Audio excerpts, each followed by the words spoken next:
Hey, this is Kirk Hilliard. And it's Rusty Bird. It's the Kirk and Byrd Show. And it's week 11 and the last week of the regular season for VHSL high school football. And we've got a special guest with us today. We've got my man, Jeremiah Davis. Jeremiah, welcome to the show. Glad to be here, guys. Glad to be back. In case you don't remember, Jeremiah's been up here, been a part of some of our biggest episodes and discussions. He's a former head coach at West Potomac, at Herndon. He's been defensive coordinator at Westfield, and he helps out at Loudoun County, where his son is a rising star. And Jeremiah was a pretty good football player back in the day at Annandale and Penn State. Welcome to the show. We are. That's right. That's right. And then we've got Jason Sterling. He's the guy that kind of brings, again, the maturity to the show. He brings like real facts as opposed to Jay and I's kind of gut feeling, or Jay's two go-tos, the bus ride or athletes. Jason really does his research. He was a former football star at Dinwiddie High School and now is up at Stonebridge and helps out there. All right, welcome to the show, Jason. Thanks. Appreciate it, Rusty. Yep. And of course, Jay Gholson. I think he was one of the best real estate agents up here till he hurt his knee. And now so he couldn't make it to the league. He's just a local real estate dealer. He almost made it to the national league of realtors. But welcome to the show, Jay. And Jay also, he's the voice of Freedom Football. Number one seed Freedom.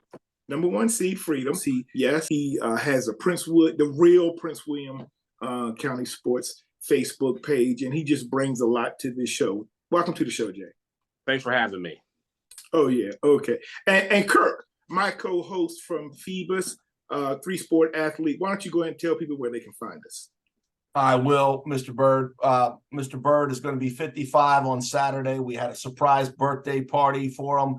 Jay and I had a devious thing. We made him think we were going to interview some great famous guests. We lured him in, and we totally shocked him. So everybody wish Rusty a happy birthday.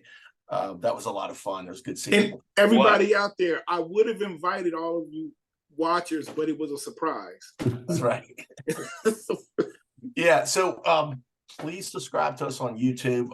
Just takes a second. Just hit subscribe. Follow us on Twitter. It's at the Kirk and Byrd Show. And honestly, if you just if you Google the Kirk and Byrd Show, you'll see all the platforms that we're on. You can listen to us at the gym and all those things. And then we also want to take a quick second to plug.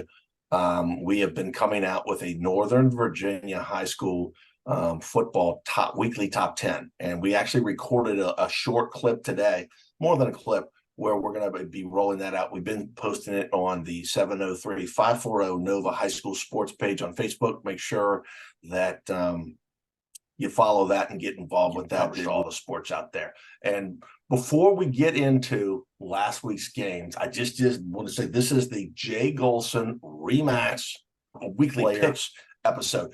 Jay, we want to make sure that everybody has your phone number, and we'll put it across the screen. Jay, what's your phone number where everybody can call you for those houses? 703-517-8640. If you can't reach him at that number, he's also available at 703-777-9311. 777-9311. 867. 867-54309. Right. All right. So last week, week 10, we actually did very well. It was a good week, and we'll get to the totals, but we're going to go through the games. And there was a big game down in Newport News, Todd Stadium. This one kind of went as people expected, a low-scoring game. Phoebus defeated Warwick 10-2, and all of us had close games. Rusty picked Warwick. Jay picked Warwick. Very close games. Obviously, Jason Sterling, Matt Hatfield. Matt Hatfield picked Phoebus 13-7. and that was very close.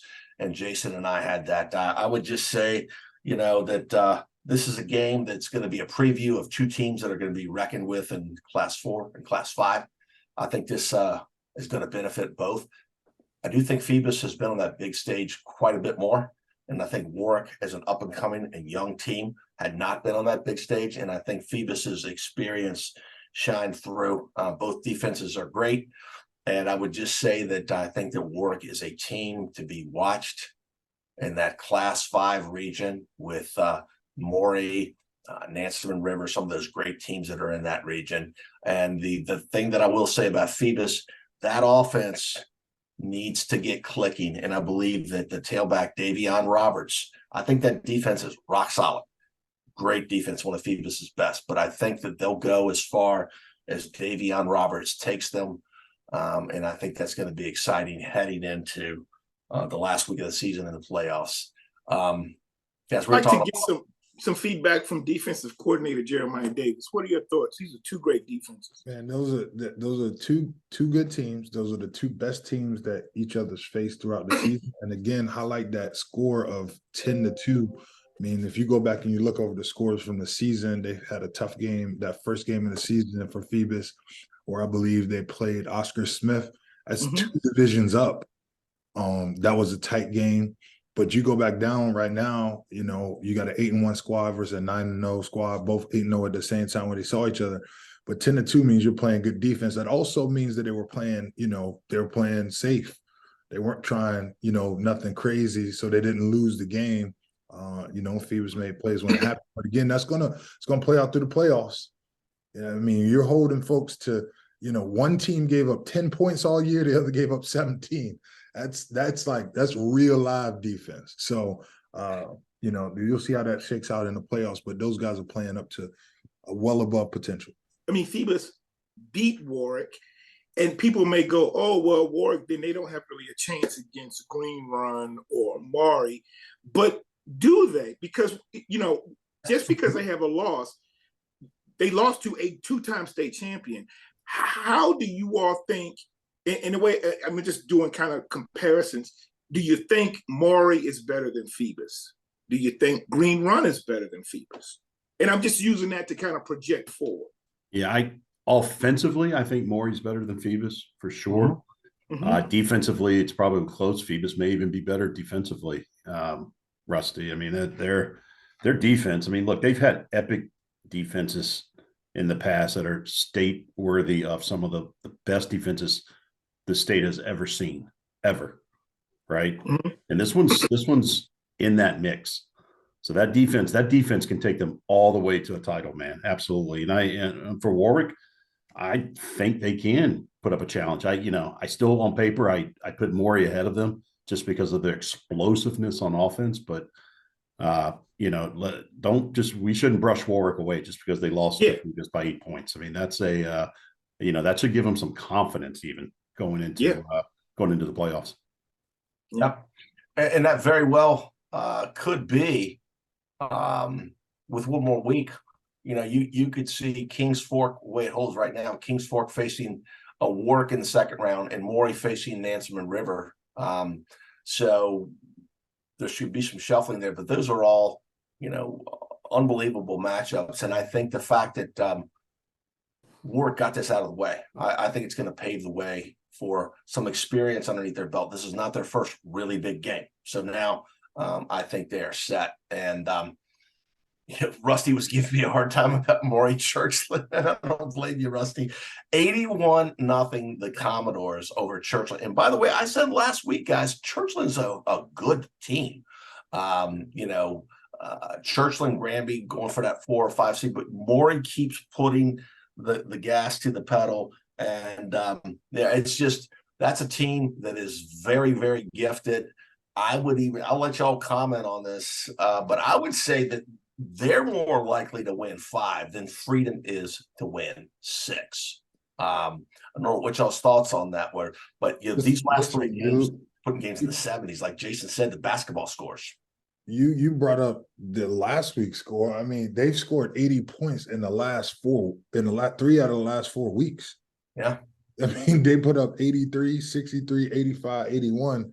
And listen, I'm coaching. I'll be out there on the sideline Friday. That means like you're putting your seconds and others, and they're still putting up points. Now, again, you look at the competition, that's another thing. But golly, that's a lot of points right now, which is crazy to think in high school football that you could have a team that dominant. But we'll see. I mean, they are so stacked offensively, guys. I mean, it's very eerily similar to Freedom last year in the way they were just running roughshod over everybody. Very similar.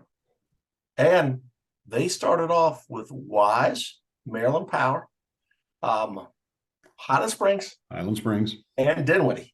So they've been tested. So it is going to take a Herculean effort. And of course, Stonebridge up here with Mickey Thompson, the twilight of his career. I know that down in that area, they're talking about who are they going to play. So we're talking about, Louisa County, Matoaca being in the way in with that Stonebridge. But yeah, Maury, like I said, I really think that they are more favored to win 5 than Freedom is to win 6. So moving on, a great game in Fairfax County.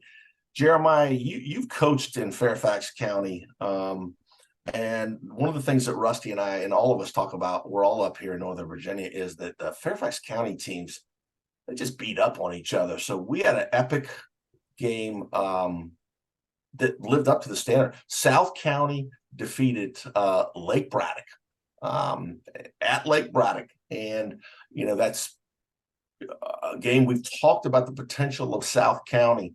And just so everybody knows, I believe that Mr. Gholson, you picked the Bruins of Lake Braddock. Everybody else went with South County. Jeremiah, talk to us a little bit about, the Fairfax County. You coached out there in West Potomac, the Alexandria area of Fairfax County. And we're also going to talk about Westfield this week at South Lakes. But these teams all tend to play each other. Yeah, I mean, when you get to this part of the season, and again, they're very close. You look at this matchup over the past couple of years, it's been an indicator who you may see in a region. They played each other in regional finals. They played each other to get to the state championship game or state semifinal game. It's gone back and forth, over the years, and that's always a tight game to look forward to. I mean, and it's right up there with any of the great rivalries that you have in Fairfax County. Is South County coming over to Lake Braddock. It used to be a contrasting style. Then they're both moving the ball up and down the field. They've had some really solid college people, NFL folks that came through those programs. And then you're talking about, those coaching staff, they're established. And that's what you're talking about in Fairfax County. You got some people that's been around for a while. They've coached it. They've seen it all. And then it was an 8-point game. And like I said before, with that is somebody made a play. And it comes out, and it's a coaching cliche, somebody's going to make a play to win a game, special teams, make a big run. And when it comes down to now, one of our sayings on the coaching staff is that we want to be playing our best football at the end of the season. And you got 2 folks that are getting themselves tuned up for the playoffs. And this goes for that other game we were talking about too, when we were talking about Warwick. And the same thing with Lake Braddock. Most people, this will allow, we're talking about 15, 16, 17-year-old kids, right? They learn their lesson. Sometimes you learn a lesson through that loss.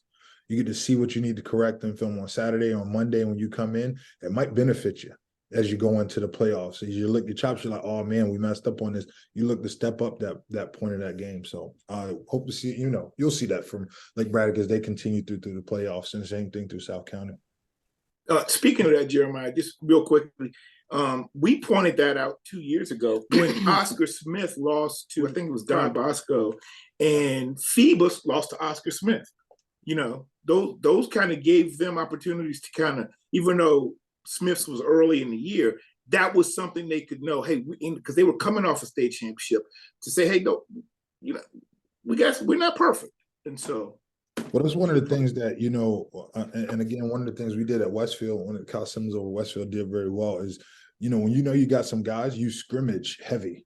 4 or 5 years ago, man, we're playing against Raheem Jarrett and all of those guys from St. John's. And it was a three-way scrimmage between Quince Orchard, St. John's, and us.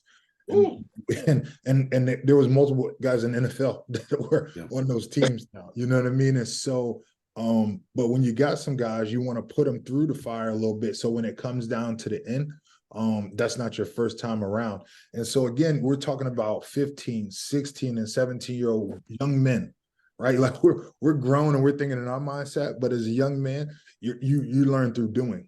And so when you go through those fires, just like we talked about in that last game, when you go through it, you understand that little pain of defeat, and now you don't want to taste that again. So yeah, the 1 and 2 teams in that 6th seat.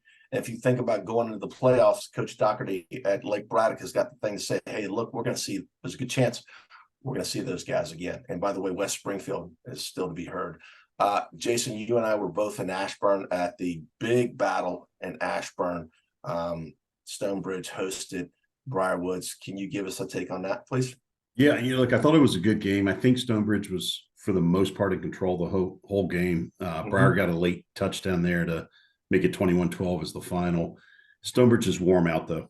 Once they really started getting the ball up the middle, you could tell that, they were getting 10, 15, 20 yards of pop running the ball in the back end of the second half, and that really wore Briar down. Hats off to Briar. They're a really good team, though, guys. And I think, in my opinion, you'll see a rematch between Briar and Stonebridge in the regional final. But Stonebridge is starting to find their stride, which is a good thing, I think. And, they had that tough schedule at the beginning, but they're putting it together. So it's good to see. Yeah, I would second that. I just thought that Stonebridge was bigger, more physical, more athletic. And I think that some of those players that we talked about on defense, Jason, that need to come into play, I saw a lot more guys, Stonebridge, making plays. Really impressed with Sean Robertson and how he's coming along at one of the corner spots. He's a lockdown corner. He really is. He's a lockdown corner. Yeah. And again, I was on the field some. There was a lot of spirit, chippy, clean game. Not a dirty game, but Briarwoods came. They were not intimidated.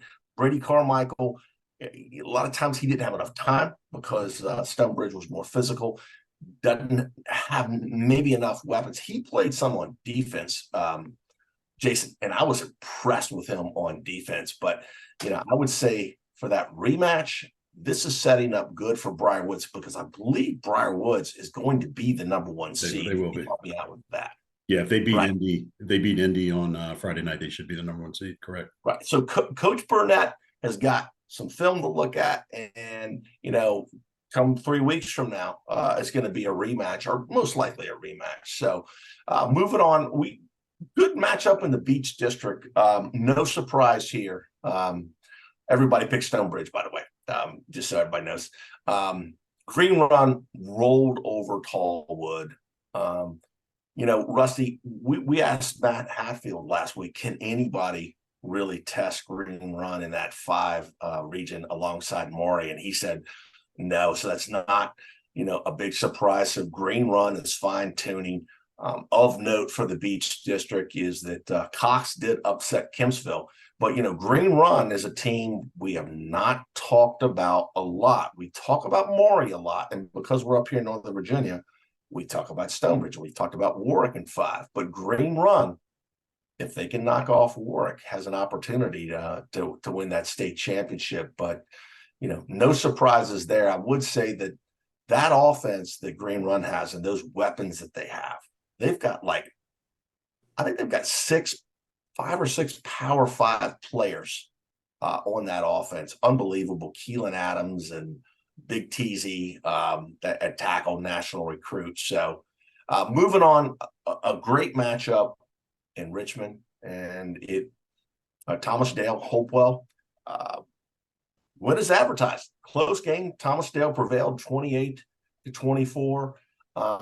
We all predicted a Thomas Dale victory, but I would say this: Hopewell is going to be a team to be reckoned with down in 3. They're definitely going to be a team to be reckoned with. And then Thomas Dale, that region with Manchester and Highland Springs, it's going to be good. Moving on, we've got War Hill Tab. We all picked War Hill, another team that is undefeated. They're in 4, and they're in Phoebus's region. We're going to be picking a Lafayette game this week, but I tell you guys, War Hill is a team that's very tough. I was talking to Dustin Johnson today, who's a trainer down there, played for Norfolk State and Phoebus, and he talked about War Hill is a very disciplined team. He talked about that, and he kind of intimated that they may be a little more disciplined than Phoebus. And Phoebus has a very good, well, they're going to be facing War Hill in that regional final, and it's going to be Darling Stadium. But guys, there's no surprise here. War Hill over Tab. Everybody picked that correctly. Moving on, Jeremiah wheelhouse here, man. West Springfield, Fairfax. West Springfield prevailed 44-20. We go back to that theme. These tough Northern Virginia teams. We talked about parity. These, Rusty, you said it over and over again. Districts are unbelievable up here. Probably the best region, top to bottom. Jeremiah, you've played against, or you've coached against West Springfield and Fairfax, and that West Springfield falls behind your South County and Lake Braddock. What's your feeling on that? Is going to be an unbelievable regional playoffs with West Springfield getting that victory? Yeah, so again, you got to go back, and when you get into the middle part of the county, you're getting the seasoned coaches, right? These guys have played each other year after year. Like, I mean, you got Coach Parker, and he's been around forever. He goes back to Falls Church, and so they've seen each other's gameplay, their game style. The trick play isn't there. They can go back and film for a couple more years. So, and they've beat a South County before. They've beat Lake Braddock. So you're talking about, and Trey Taylor over at Fairfax guys is going, he has a son playing, has a seasoned staff. Funny part, Parker's son is on staff at Fairfax. Okay. So you got a little family battle going on. So those kind of things come down. And again, I keep going back to experience and in age at this level. Can I get my kids ready to play for the playoffs? And that's what you're looking at right now. So you're going to see that. You're going to see that even this week in Fairfax County with the games and district matchups. It just means a little bit more when you play the youth league and stuff versus these guys across the ball from you. We had a comment from a West Springfield fan in their poll, Rusty. They lost with the margin that they lost by. They said it took a loss for us to get respect. The third team in that region, with South County and Lake Braddock, West Springfield is going to be a tough out for that regional title. Moving on, another. By the way, Rusty, you picked Fairfax in that one. Everybody else picked West Springfield. Next game is the Northern Region game, or Northern Virginia game, and that's Washington Liberty was at Langley. We all called that one for Washington Liberty. Washington Liberty, one-loss team. Rusty, we put them in our Nova poll this week. Washington Liberty won as expected, and then we know we got a lot of Prince William County fans with Jay and Rusty. Patriot 55 at Garfield. Now, Jay, what was up with you picking Garfield, man? Well, Garfield, I mean, they have well, like Rusty said, I always said, they have athletes, and the game was at Garfield. Patriot being one-dimensional. They showed me something, and they went to Garfield. They kept scoring, and it was like 55-7. But Garfield, they're hard to figure out. Garfield, I don't get it. Yeah. They lose in 1 week, win the following week. So we'll see what happens. Yeah, Little Jekyll and Hyde with Garfield, man. Yeah, they remind me of Colonial Forge last year. Mm-hmm. Well, Patriots on a roll. That's a big game in Prince William County. We are going to be previewing. That's one of our games we're going to pick this week is the big Patriot Battlefield, which is going to be interesting. A lot of great players in that one. So, guys, it was interesting this week. Jay went 7-3. Jay, you picked Warwick, Lake Braddock, and Garfield. Those were the three. Rusty, you were 8-2. You picked Warwick by a thin margin. And then Fairfax. Lucky. Funny thing is I couldn't believe this. I thought it was an error. Matt Hatfield was 10-0. Jason Sterling was 10-0, and I was 10-0. Something's wrong when I'm all right, on something like this. So I'm sure everything, the ship will right itself. But that's bringing. It's racist. It's the white guys. That's what. Oh my God! I was like, the white boys. It's the white guys, man. Culturally biased. This week we got three brothers. Yeah, the system was set up against you, Rusty. It was set up against with three white guys last week. So the brothers, the brothers have got the advantage this week. So we have to say, because that brings the season totals. Bringing up the rear is Mr. Rusty Byrd at 67 and 36. Ouch. It's okay. Jay Gholson and Jason Sterling are 81 and 22. Hey, these games are not easy to pick, and those guys are picking at 80%. And I am at 83 and 20, which I'm sure will work itself out as we go into the playoffs. So, hopping over to this week's game, we're going to start off with a big Prince William County game. I was talking to Brian Westhoff last night, and we've got some great players, Jackson McCarter and the Benkowskis. Patriot is at Battlefield. Jay, I'm gonna let you start off. You've been talking about these teams all year.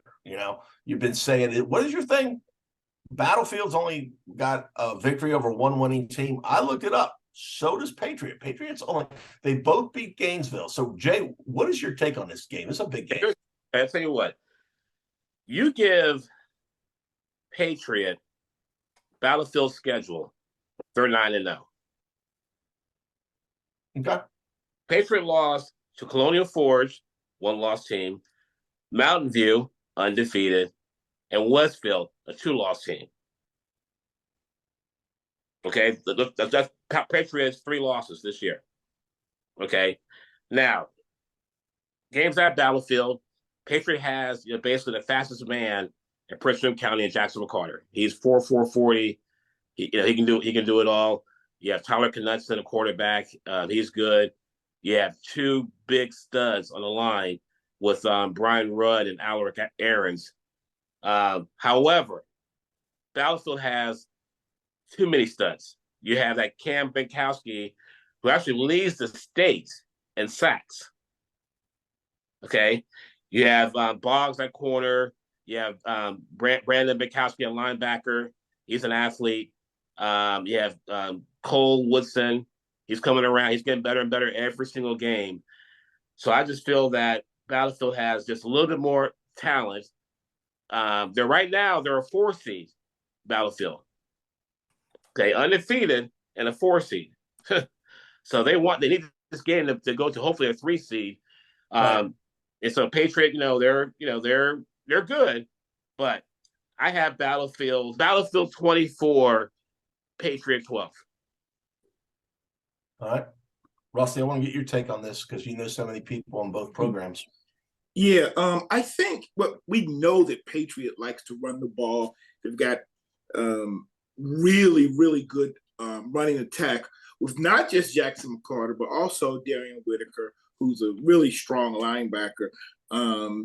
I think what Battlefield will do is force Patriot to throw the ball. They're going to put all those guys up in the box, and we'll see. I have a lot of faith in Patriot staff, Coach Finnerty, to come up with some ways to counter them trying to stop the run. And listen to me, Charlie, I am picking Patriot to win this, but what it doesn't mean is that can't win the second one. But I think for this first one, it will be Battlefield's first loss in 3 seasons during the regular season. And I predict a score of 24-20. Oh. All right. Jeremiah Davis, man of much knowledge. Battlefield 24, Patriot 20. Thank you. Okay. This is Sterling. 2 years ago, guys, these teams had an instant classic. It was 42-41 Battlefield. Last year was a little more of a defensive battle, 17-6. Battlefield's got 6 straight shutouts heading into this game. Is that Rusty? 6 straight. Now, Jay, you mentioned those 3 losses that Patriot had, and those are great teams: Westfield, Colonial Forge, Mountain View. You guys have been singing Jackson McCarter. I hadn't had a chance to see him. I did catch a little film on him. You're right. to be talking about this kid. He's dynamic. He's a game breaker. He is I think bad. this will be a good game, guys. I think Battlefield separates at the end, and I do think they cap off an undefeated regular season. Give me Battlefield 34, Patriot 20. But I will tell you, they're 4th and 6th, respectively, right now in Region 6B. And, you know, this game matters for where these guys are going to be positioned. Let me tell you that. So, one more thing also, Rusty. Battlefield, you may want to hold your cards because you may play them again next week. Yeah. A lot of information. I looked into both records and I looked at the way the teams score. I just think Battlefield's too much. I like the Bobcats over the Pioneers 28-10, but I will tell you this, Patriot can win this game. So just want to put that out there, but I'm going to go with the Bobcats. All right. Guys, y'all were giving me a hard time, and I don't blame you. The next game, we were talking, I can only come up with 6 games where the teams had pretty good records. I picked Maury at Granby.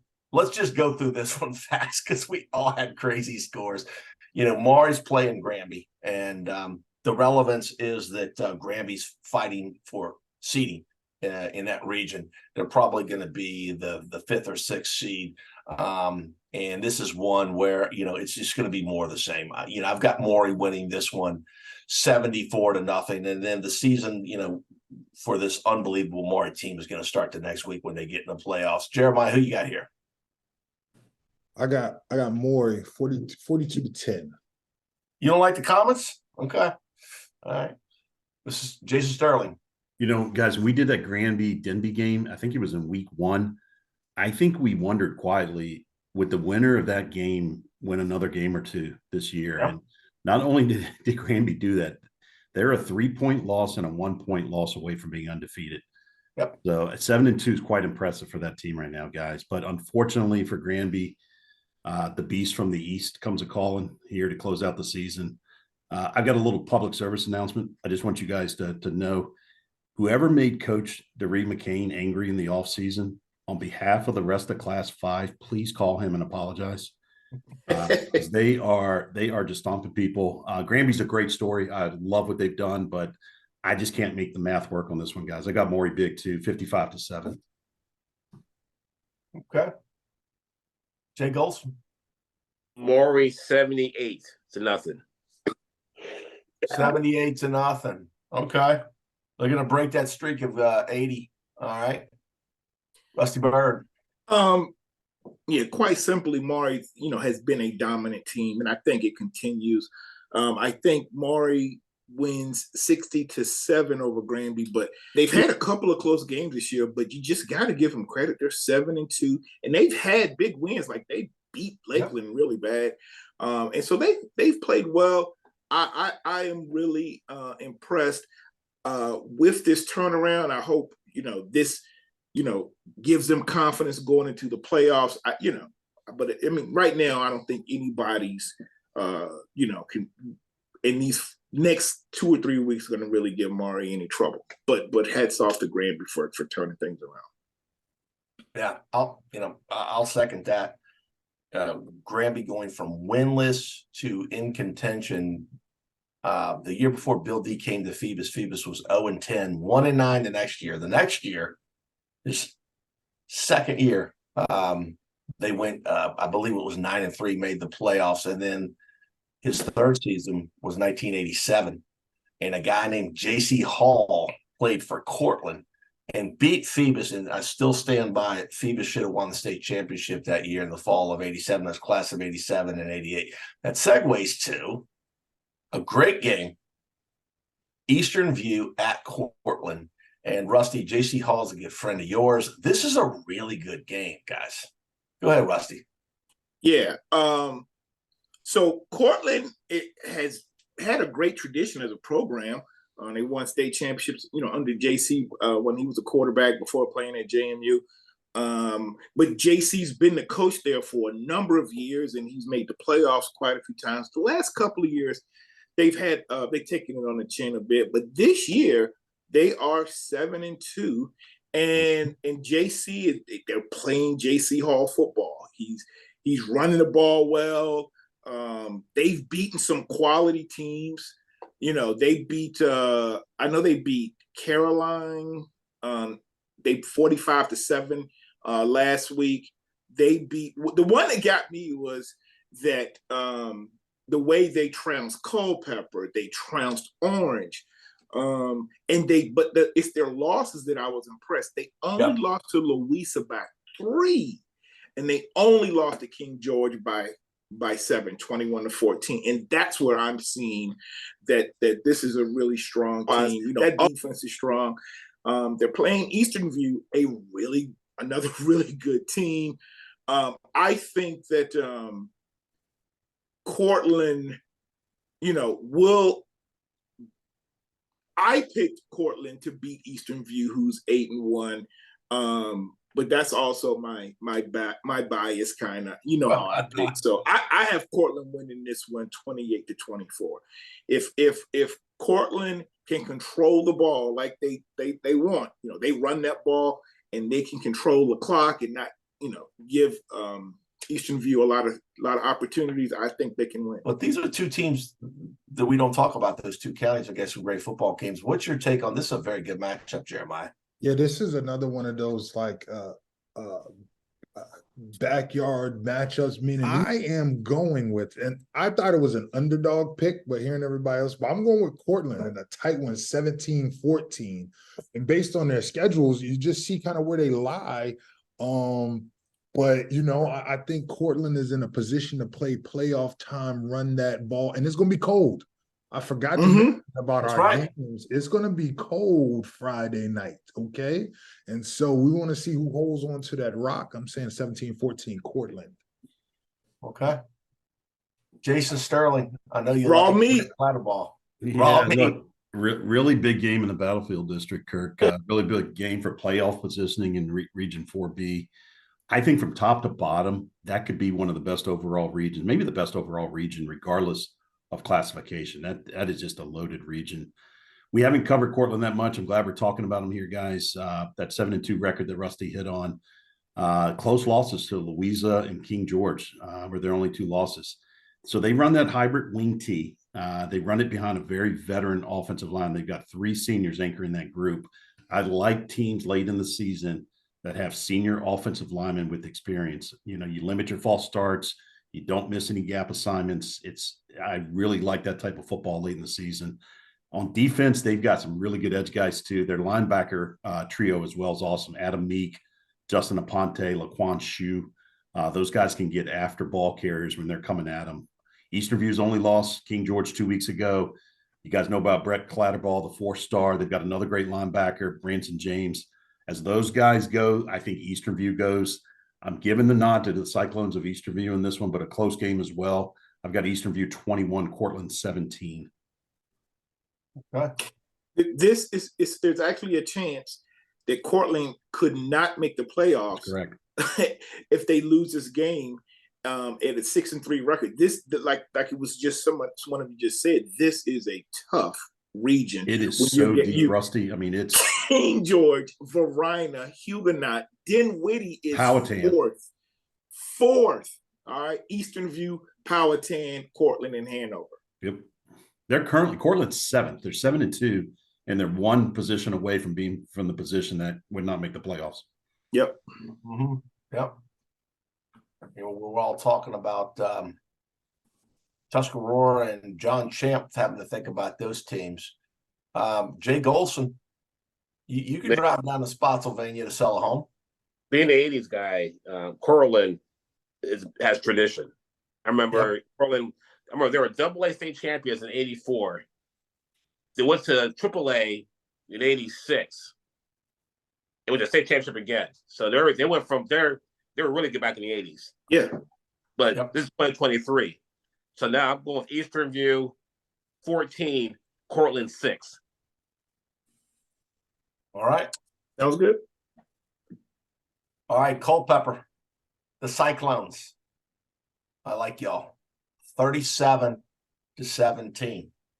I hear that down in Spotsylvania also. So you folks down in Culpeper, make sure you subscribe to us and tell us more about your program. We're excited. Next game is Raw meat. Robbie, that's JC Hall's That's his Courtland's motto. Man, we've got a barn burner game. Undefeated South Lakes, who is did we put them number 3 or 4 in our? No, they're number 3, I believe, in our Northern Virginia poll, Rusty. But I was looking at this, Jason and Rusty, all of us, we know a lot about Northern Virginia football. You know, Westfield for a 2-loss team is a very, very impressive. Now they're going to go to South Lakes and face an undefeated team there in Reston. Jay Gholson, you've talked about the athletes at South Lakes. You know, they've got Isaiah Copeland's their main ball carrier. This could be a big test, and this has got playoff implications. What's your take on this, Jay Gholson? Well, I'm getting a lot of emails from South Lakes parents. Mm-hmm. At the number 3 on the VHSL points. They're number 3 now. South Lakes. Right. You're upset about that. They are. And Westfield, I live about 3 miles from Westfield High School. So I know about the Chantilly kid. I know about the Reston kid. And South Lakes is undefeated. Westfield, I saw him play against Madison. I saw him in a scrimmage against Patriot this year. They didn't impress me. So I'm going to say this one. I'm going South Lakes. I'm going to say South Lakes 28, Westfield 6. All right. Jeremiah, you know a little bit about these programs. What's your take on this? That hurt my feelings. that hurt my feelings. I'm trying to set you up right so you don't, if you see something outrageous, you know. That just hurt my feelings because I just don't see Westfield giving up 28 points. I mean, Resting kids. I know about Reston. He thinks Reston is P-Town, Jeremiah. Yeah, he's saying it like they straight out of the 7-5. I mean, the most points Westfield's given up all year is 24 points to a really solid Madison team that South Lakes beat. Exactly. I just don't see them giving up those kind of points. So if you like them in the win, you can like them in the win. They're not giving up no 28 points. I got it. Westfield 20, South Lake 17. And go Bulldogs. Wow. Okay. All right. Jason Sterling, encyclopedia on Nova football. Yeah, South Lakes, guys, they're looking for their first ever undefeated regular season in school history. That's 45 years of football at South Lakes, and they've never run the table in the regular season. You know, outside of that 12-7 slugfest they had against Madison, where, you know, they were victorious in that game, they boat raced everybody else this year. So that defense is extremely athletic. I think their defense is their calling card. They've got enough playmakers on offense. They're going to be a huge problem for teams in the playoffs. I can tell you that. Let's go over to Westfield. They lost 2 games this year. 2 points to Lake Braddock and 4 points to Madison. And Madison game was in early October. So outside of those 2 games, they've dominated the rest of their schedule. Both of these teams very physical at the line of scrimmage, both great coaching staffs. Obviously, the coaching tree for Jeremiah, you know, and guys he's known at both of those schools when he coached there. Look, if you can find your way out to Reston on Friday night, you should be able to catch a great football game. I mean that. These are 2 really good teams. Kirk, I got to try and close that 2-game gap on you, man. I'm going to guess you might be picking South Lakes. I don't know.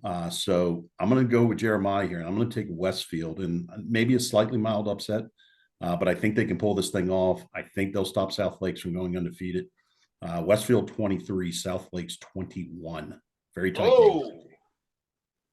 All right. You're going to email me now because of Jason. Thanks a lot, Jason. Yep. I pointed them in your direction, Jay. All right. Rusty Byrd. So my feeling is that Westfield can and should beat South Lakes, but I think South Lakes is on a roll, and South Lakes does really value this undefeated regular season. But I think Westfield is not going to show all their cards because of this. I think Westfield would prefer, because right now they're sitting in the 7th spot, okay? If they maintain being in the 7th spot, they get Washington and Liberty in the first round of the playoffs. If they win, they play South Lakes again. I don't know. I would rather play Washington and Liberty. Not saying anybody's throwing it, but if they win, they've got to play them again. And then to win, they probably have to give them everything and show them everything. I don't want to show them everything. And so let's go into those playoffs. I'd rather play an Arlington County school than a Concord District school. And so I've got South Lakes winning 35-20, not knowing they getting played. Oh, all right. There you go. All right. Yes, Jeremiah, I said Westfield will give up 35 points, but it's all good. And Jeremiah, Jeremiah? They got a plan. Jeremiah, one thing, speed kills. All right. Well, Westfield won multiple state championships. Big football school here in Northern Virginia. That parking lot's going to be full off of South Lakes Drive. Matter of fact, I'm going to walk around the school, the Langston Hughes Middle School, which is all one campus. They're going to fill that parking lot. The Bulldogs are coming. I got some inside information. They've got a victory party at Not Your Average Joe's Reston Town Center. I like Westfield 31, South Lakes 24. And let me hear it if I'm wrong. All right. I'll hear it. Now, we appreciate the support from South Lakes and both schools. So that's why we give your phone number out, Jay. Jay's phone number's out here. All right. 777-9311. Yeah. We're gonna turn to another great game. And that's Dinwiddie at Matoaca. These are two programs that are very much in the playoff race. Jason, I want you to give us a preview, but I would say this: Dinwiddie's a team that we've been talking about King George, we've been talking about Verina, of course we got Phoebus and all that, but Dinwiddie has lost to some very, very, very good teams. Coach Mills, Dinwiddie Jones, we haven't talked about them a lot, and then Matoaca, Danny Lewis likes Matoaca quite a bit to win that region, where Stonebridge has their eye on with Louisa County and all that. But I was just going to say that this is a team that, Dinwiddie's very tested. They've got, big name guys, Harry Dalton, Raphael Tucker, just unbelievable talents down there. And, that's a team that it's going to be Matoaca is a team that not a lot of people are talking about. They've got Caleb Williams on defense. He's a 2025 defensive end. He's got a lot of offers. People are starting to talk about him. If you haven't heard about him, you will if you're a fan of college football. And then Victor Olafabi, great with sacks. He's got 7 sacks. I would say that Matoaca's their losses are to very they've had a great record. Jason, what's your take on that game? We talk about there not being a lot of parity right now. I think in Region 5C, that's the exception, though. There is a lot of parity in Region 5C, and it's really hard to tell who's better of those top teams. Matoaca, Patrick Henry, Roanoke, Louisa. Guys, I'm with Danny Lewis, who you talked to, Kirk. I think I've got a sneaky suspicion that Matoaca could be the team to come out of that region. Coach Fred Stutes returned 17 starters from last year's team, and that is shown on the field this year. Your guy, Caleb Williams, you just mentioned, he's got 11 sacks this year, ton of tackles for losses. And his Power 5 offers, as you mentioned, are, just a enormously long list of Power 5 schools that are coming after him. Bryce Yates is another name to watch on the offensive side. He's got at least one Power 5 offer in his back pocket. So they've got a really good team in Matoaca. Dinwiddie, that difficult schedule to start the season. They were one of the schools that took on just a ton of difficulty at the beginning of the season. This is Coach Mills' 19th year, and he's got a ton of offensive firepower on this team. I think Raphael Tucker, the running back you mentioned, Kirk, he gets overshadowed, obviously. He's really good. He gets overshadowed by Harry Dalton, and rightfully so. I get it. But he's a dynamic back in his own right. I hope this comes across as a compliment to Dinwiddie. They only lost to Maury by 17 guys. So I saw that game. Yeah. And I'm telling you, that's a compliment. They can score with some of the best teams out there. I think Dinwiddie wraps up the regular season with the victory. It's a pretty close game, though. I've got Dinwiddie 34, Matoaca 27. Jeremiah Davis. I got Matoaca in the upset by 1 point. And I say upset because of Dinwiddie's prowess over the past couple of years and the D on the side of their helmet. And no disrespect, because they run the show. They got guys and they got history behind it. And when you show up, you got to respect what they do. I think Matoaca has played a tough enough schedule. They come down and like I say, I think this is just a surprise. This is just a shot in the wind. Haven't seen those guys play, but I'm taking Matoaca 21-20 over Dinwiddie. All right. Jay Gholson. I'm gonna say Dinwiddie 17, Matoaca 9. Okay. Rusty. I've got Dinwiddie winning this, but I want to point out that Dinwiddie, they have 3 losses, and you go, oh, you look at this, you just see 6-3, but understanding the first loss was to Glenville, so they went to one of the best teams, not just in Ohio, but in the country. National power, absolutely. So they took on that challenge. They also, early in the season, played Maury. Like you said, they played Maury the closest, put up the most points. They proved that they can play with some of the best teams in the state. And the only other loss is to Thomas Dale, who could come out of that region, Class 6, Region A. And Matoaca, they lost to Thomas Dale, and then their only other loss is to War Hill, who's undefeated and could win Class 4. I don't know. I have Dinwiddie winning this, but a lot of it is just because, if I'm not mistaken, aren't they the defending Class 4 state champion? Yes. Yeah. Yep. And so they beat Kettle Run in the state championship last year. They handled Warwick last year. So I think that for this particular game, they win. Okay. Guys, I went back and forth. I told y'all before we started recording that some of these games I wanted to hear y'all's take. So I talked to Danny Lewis, and I was gonna pick Dinwiddie because I've got so much respect for that program.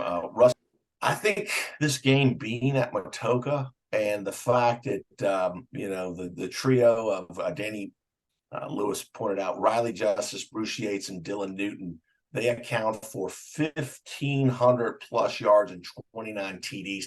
I'm going to go with Matoaca on this. I like Matoaca 36, Dinwiddie 24. Anybody can win that game. Speaking of huge games, we seem to be getting a lot more follow and comments from Kettle Run down in Nokesville, and they've got a big game. We are very familiar with Lauren White at Brentsville. Jay and Rusty, Jay, this is a great game. I'm going to be there down in Nokesville. Looking forward to that. But what's your take on this huge matchup?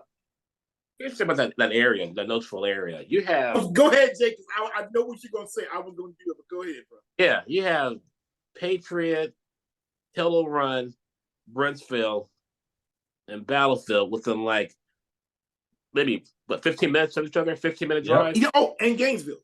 Gainesville is right down the street from Patriot. Yeah. So some of the water down there. I don't know what it is, but as for the game, last year at the game, Kettle Run just beat Brentsville up and down the field the whole game. It was a blowout at Kettle Run. They have a great fan base there, Kettle Run. Great atmosphere. Brentsville's number three seed in their region. Kettle Run's number 2. I just think, unfortunately, it's going to be Kettle Run blowout. I'm going to say Kettle Run 24, Brentsville 7. Okay. What was that? I gotta write that down. 24. Did you say 24 or 34-7? 24-7. Okay. All right. Jeremiah. Yeah. Unfortunately, we lost to Kettle Run last year. A very tight, Good game. contested game. Really good game. Well-coached team. And they returned some of their guys, and they're tough. They're going to win this one, 42-20 over Brentsville. They're gonna run home with this one. They play a tough brand of football. I love to see how they practice because they come into the game ready to knock your head off. And they went, like you say, they went to the state championship game last year. So they know what it takes. They know how to coach down the line, and they're looking to make another run in a different class. Yeah. They moved down a class while Phoebus moved up. Yep. Right. Jason Sterling. High-flying Kettle Run, man, putting together another strong regular season here. Very comfortable wins their last 4 games. You know, I had a question about Kettle Run going into the season. How could they replace an all-state player like Jordan Tapscott? Coach Porterfield found the answers, I guess. So the Cougars are on a tear, but they do get their most difficult opponent of the season right now on Friday night with Brentsville. They're no stranger to winning, guys. They've had deep playoff runs the last 2 years, obviously knocked out at the hands of Phoebus both of the last 2 years. You know, guys, if you got listeners down in that Nokesville, Bristow, Linton Hall area, Manassas, even on, you know, this Friday night, they don't have anything to do. Go check out this football game. I think it'll be a good football game. I do have Kettle Run in this one, though, 38-21. Okay. Rusty Bird. So right up front, I'll tell you, I have Kettle Run winning 20-17, but I don't think that really matters quite as much because right now Kettle Run probably win or lose will be the number 2 seed, and Brentsville will be the number 3 seed either way. So this will not be a regional final game. This will be a semifinal game. So 2 weeks after this, they'll be probably meeting each other again. And like I said, I like Kettle Run in the first one, but I think Brentsville will figure some things out, get a chance to see what they saw them last year, but I think Brentsville may give them a much tougher game in the playoffs. And, you know, we, like you said, Kirk, we've said for most of the year in the off season, hey, you know, Brentsville, you're going to get a free ticket to the state finals because Phoebus is moving up, but we didn't realize that Kettle Run was coming down. So, yeah, this is going to be tough. But the question is how good is that Thomas Jefferson team? And we're going to be picking that game later. But Thomas Jefferson, this is one of their best seasons in school history, and so we'll talk about that. But let's see. Who wins Kettle Run Brentsville in the playoffs? If they meet a Thomas Jefferson, how does that look? But let's go. We'll talk about that later. But yeah, I've got Kettle Run 20-17. All right. I'm looking forward. Rusty and I went to a game there a couple of years ago. Really good atmosphere. Jason reminds me of Madison and Vienna, Stonebridge. Very festive environment. The kids are excited to be there.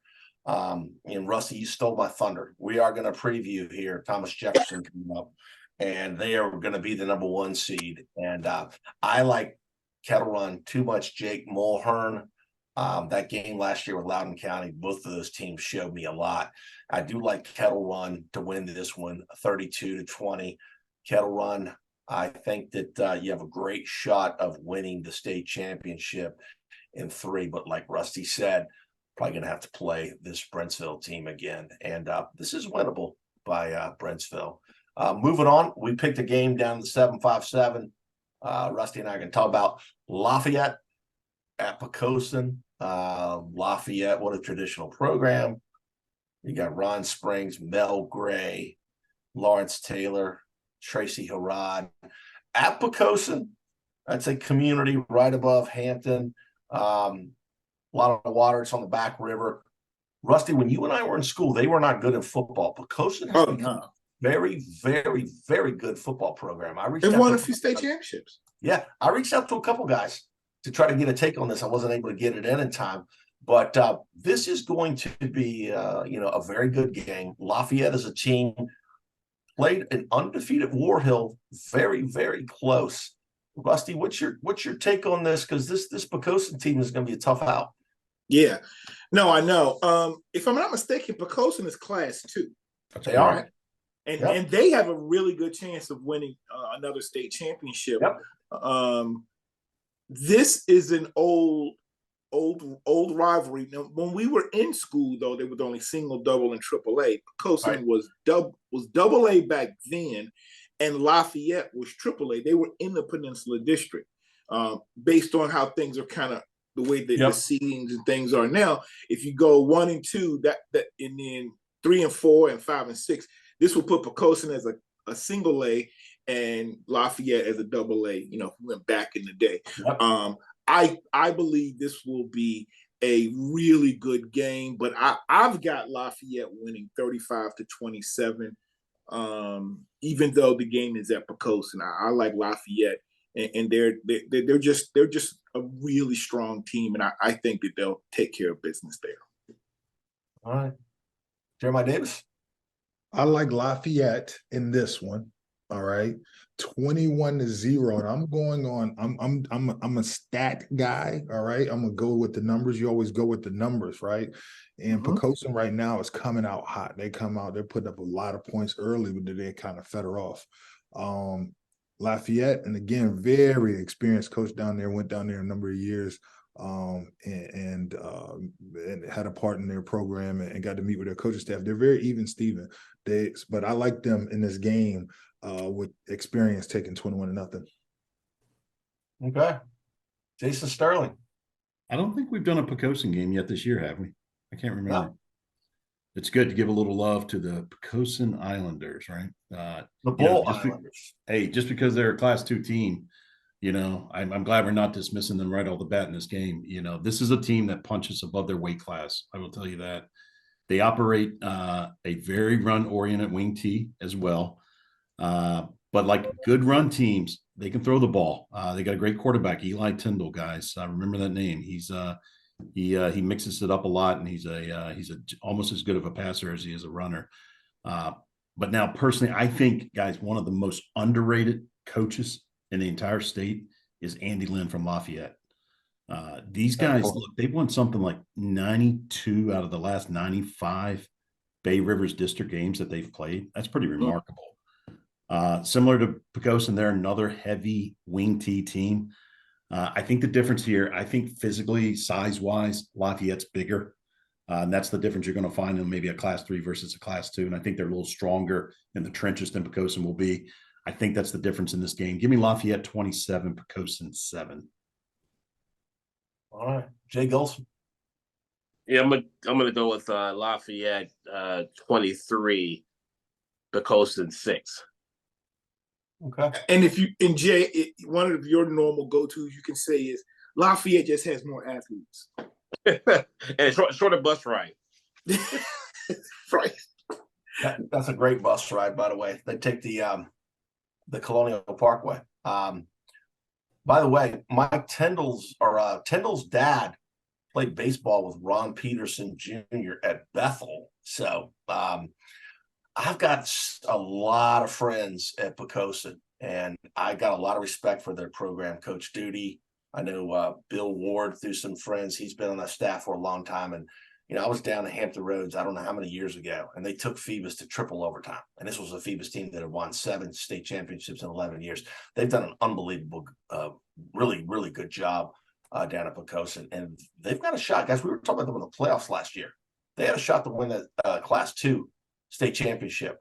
I just think Lafayette, too many athletes. If you look at the way Lafayette's performed this year, I think they're going to go down into Poquoson. I've got Lafayette 34-13, and if I'm wrong, Poquoson folks, just tell me all about it. So we're going to move on to another, again, broken record, tough Northern Virginia game. You got Herndon at Yorktown. Herndon is coming on. We talked about their coach used to be at a big law firm in DC, made a career change, and Yorktown's a program every single year we talk about Yorktown getting in the playoffs. This could be a big game in Arlington. Jason, give us a preview of that. So here's a good stat for you guys. 7 of the 9 games that Yorktown has played this year have been decided by 1 score or less. Yeah. So they are no stranger to close games. They currently sit on the 8 line in Region 6D. So this is a vital game for them to try and maintain that standing. Herndon's your 5th seed right now in 6D. They've won 4 in a row to get to that position. Each of those 4 wins, much like Yorktown, were 1-score games as well. So I got a feeling this game's going to be tight, guys. I think Herndon, though, they just enough gas in the tank to beat Yorktown here. Let me take the Herndon Hornets over the Yorktown Patriots, 22-15. But I wouldn't be surprised if this game goes the other way. I was back and forth on this one, but give me Herndon 22-15. Jeremiah Davis, you have walked the halls of Herndon High School, haven't you? Yeah, but not the new school, man. That new school is really, really nice. The remodel, though, they didn't rebuild it, did they? They did it. If you walk through it, it don't look like what it used to look. Right. Yeah. That's an old school. It is a nice, very, very nice renovation, which goes into, I really believe that has a lot to do with just the spirit of the school. And I know it seems trivial, but it really does. You get a new building, new coach, new feeling coming through, and those guys are feeling good about themselves. Actually, my son played youth league with a number of those folks in the community. That game has been a big deal since the district matchup. It really has. And so like you hear you guys talking about that bus trip over to Arlington is a little bit different. All right. And back in the day, that used to be just what happened. That was a district rivalry game. But I'm taking the Hornets 35, Yorktown 28, because they are able to keep it close. I mean, they gotta, you want to talk about all-time coaches. They got a coach over there that's been around for a long time and seen it. But this is going to be an old school game. You got a wing T coach versus a triple option. Okay. So anybody who want to see some throwbacks, likes a fullback. Okay. Y'all show up in Arlington, you're going to talk about how it used to be back in the day. But I like what they're doing over at Herndon and what they're doing defensively also. I think they got the Yorktown's number. All right. Jay Gholson, those are 2 great communities to sell homes in.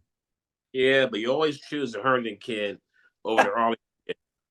So I'm just streets of the Yorktown area. Oh yeah. I'm gonna say Herndon 31, Yorktown 13. Okay. Rusty Byrd. Yeah, I've been a fan of what Yorktown has done over the last couple of years, man. They have a strong program, and they may be a down in terms of the number of wins this year, but you can usually, pencil them in to make the playoffs and win a couple of games. They won, let me see, I think it was just last year they went 8-4, which means they had 2 playoff games. Back in 2019, they played to a regional final, and I've seen them up close a couple of times. I think Yorktown can challenge anyone. They're a little down this year. I think Herndon can win, but if they go in there thinking, "Oh, we can win this game," "Oh, this won't be a problem," Yorktown can surprise them. But I do have Herndon winning 30-24. Yorktown's defense has given up less points than Herndon's defense, so I look to them to play strong and want to finish this season strong. Okay. Yeah, I like the Hornets all the way in this one. I looked at both teams. I think that Herndon's a team that could be a sleeper in the playoffs. I think the Hornets will take care of business 31-20, and their parents will go to a place like Jimmy's Old Town Tavern in Herndon. I love Old Herndon, by the way, Jeremiah. It's a great place there where the railroad stop and all those old places they have there. This next one's a fun one, and we're getting towards the end here. We talked about this earlier. Thomas Jefferson, number 1 seed in that Class 4 region. They're at Colonial Heights. This is a great game. I want to give props to Danny Lewis at Virginia Preps. He took the time out to talk to me about this game, give me some good points. Please go to VA Preps and subscribe to those guys. It's like $8-9 a month, and VA Preps, the information they put out is unbelievable with Matt Hatfield, Danny Lewis, Will Garlock, some of those guys down there. But Thomas Jefferson, Jason, I know you've done a lot of research. I'm gonna let you go next, but they've never had a season like this, and they're strong both sides of the ball. They're averaging 46.5 points per game, and then they've got a great quarterback in Rashad Cherry, 3 receivers with over 200 yards and 9 touchdowns. So those are Carmel McLeod, Miles Anderson, and Terrell Clark. Those are the Cherry's go-to guys, and they've had some impressive wins over Amelia and Godwin. Godwin's a much larger program. I just don't think there's a big comparison here. Colonial Heights, good team, very solid with Coach Keeler's building something. I think they went. Jason was like they won 3 games, they lost 3 games, and now they're back on a winning streak. Very good quarterback in Zamarian Mason, and then Kenyez Mungro Johnson, great player. I'm going to let you chime in on this one, but for me, I just think this is Thomas Jefferson's season, and they are going to be a force to be reckoned with. Our friends at Brentsville and Kettle Run, they better think about Thomas Jefferson, because those are going to be in the sites. I've got Thomas Jefferson to 26-3. Anxious to get your take on this, Jason Sterling. Yeah, that 3-game stretch for Colonial Heights in the middle of the season are the 3 games they lost. That was Matoaca, Hopewell, and King William, I believe. Wow. So they won their other 6 games. So, look, Hopewell and Matoaca, we know are great teams. King William's a really good team in Class 2. Let me tell you this about Colonial Heights before I jump into TJ here. Before last year, when Colonial Heights actually made the playoffs, they went 6-4 during the regular season last year. They had 16, let me say it again, guys, 16 consecutive seasons with losing records. Yep. So you tip of the cap very much like to that. Gholson back in the day. Yeah, it's good to see a team like that, at least temporarily here and hopefully longer term on an upward trajectory. Speaking of upward trajectories, Kirk, you mentioned TJ's got their first 8-0 start in school history. So your That's history awesome. lesson. That's a great story. Your history lesson, that goes back to 1930. Woo! Yep. That was during the Great Depression. Jay Gholson, you couldn't even sell a house during the Great Depression as good as you are, man. So I attribute that to Coach Eric Harris, guys. He's a Virginia Union alumni. And if you think about city schools, Roanoke's got some, Richmond has several. George Wythe, is in there. You look at a team like TJ, and he's a local guy that went to college around that area. And I think he's just getting momentum and excitement built around Thomas Jefferson, which is phenomenal. They've never had an 8-0 start, and they've got a chance to go 9-0 in an undefeated season. Kirk, Rashad Cherry, you talked about, great two-way quarterback. Miles Anderson, all-purpose guy. I like him both running the ball, sometimes out of the backfield, and catching it deep down the field. I think they moved their record to 9-0. I do think they beat Colonial Heights here, and they really well positioned for a playoff run. What a story it would be if these guys could somehow win a state title from where they were, which is, just sort of in the doldrums. Colonial Heights too, but Thomas Jefferson, just what you would consider a program that was never going to get anything ever going, to possibly having an undefeated regular season, being the number 1 seed, and I think going pretty deep in the playoffs. They are very talented. This isn't just a weak schedule that they played.